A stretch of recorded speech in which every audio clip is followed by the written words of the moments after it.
I, Andrew Serpentacular, was born too late to join the initial choir of journalists, historians, and activists who demanded that the public have access to the so-called end-of-the-world articles. Yet I recall spending most of my 16th birthday party debating this issue with an older acquaintance. Their opening statement was that only traitors or Kefka sympathizers would request the declassification of documents concerning the returners and their allies' actions before and throughout the Third Gestadian campaign. Their equally absurd conclusion, the returners' triumph against Kefta protects them from any criticism. Realizing that my elder companion truly believed what they said, made me behave like a cynical jerk for the rest of the day. When King Edgar and the Neo-Figaro Parliament released a statement that repeated my opponent's opinion nearly verbatim, I became a full-blown cynic for the rest of my life. For over a decade now, Setzer Gabbiani's continuous accumulation of power and the resulting public praise have vindicated my cynical views. The grand opening of the international Neo-Figaro Opera House yesterday was the last straw that compelled me to present my case against Mr. Gabbiani earlier than I had planned, which I'm sure you can understand. This former vagabond, current Minister of Culture, eternal adrenaline junkie, kidnapper, and would-be something worse, presided over the event with all the grace and dignity of a melting buffalax, while over 2,000 people cheered in blind reverence. No one in attendance spoke up about Mr. Gabbiani's past crimes or his current corruption. We might overlook the public's ignorance of the outrageous tax exemptions now enjoyed by Gabbiani's gambling businesses, even as his sinful enterprise metastasizes from Neo-Figaro to the rest of the continent. Perhaps we can forgive the cheers and applause from an audience blissfully ignorant of the criminal and often deadly negligence regarding worker safety during the construction of Mr. Gabbiani's newest vanity project. We shouldn't, however, excuse the MPs who continue to pass legislation enabling this madness, and we must call out Edgar Roni Figaro's obvious cronyism in refusing to use his veto powers to stop it. This is the same king who, for over 15 years, has refused to pardon former Cult of Kefka members.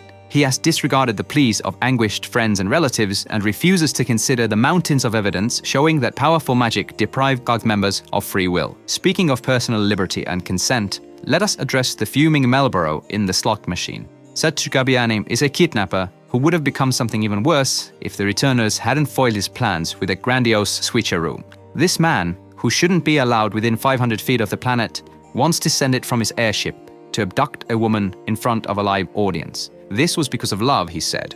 Indeed, the man's love for opera superstar Maria Calada was so powerful that he couldn't tell that it wasn't actually her on stage that night, but General Sellers' share.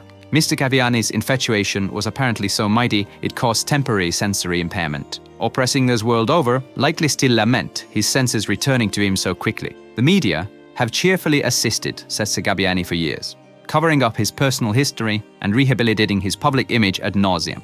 Yesterday, no journalist asked why General Sellers' share skipped the Neo-Figaro Opera House opening. Was there no representative of our honorable profession who felt curious enough to inquire about this from the man of the hour, Mr. Gabbiani himself? Doesn't anyone find it odd that the general never speaks to a former ally on those rare occasions when they are present at the same event? The cowardice or indifference that stops a person from asking these questions should disqualify them from cosplaying as a member of the press.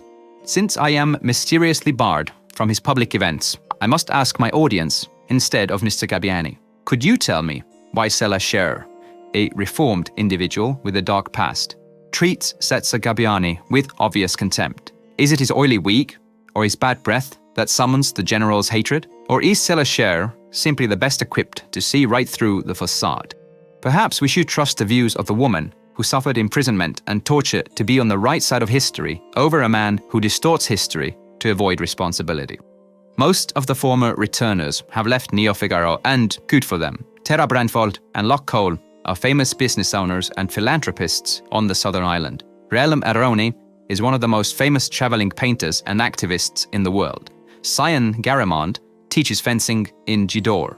Even Savin René Figaro, the king's brother, didn't stay to see King Edgar and Kingpin Gabbiani make a mockery of the kingdom despite being entitled to a VIP seat for the duration of the show. The returners are over. The good ones have moved on or moved away. The two bad ones are rapidly becoming the very thing they fought against, corrupting the realm and each other. Edgar Roni Figaro was once an inventor of gadgets. Now he invents excuses. The king who once moved castles to defend his people now retreats into his castle to get away from them. And Gabbiani, the man whose biography famously describes him as a gambling vagabond seeking freedom from society's narrow views of morality aboard his airship, has descended upon decent society like an esper of dew. He now undermines society's moral standards instead of being happy to ignore them. No longer content with being the owner of the house that always wins, he now makes sure there is no contest.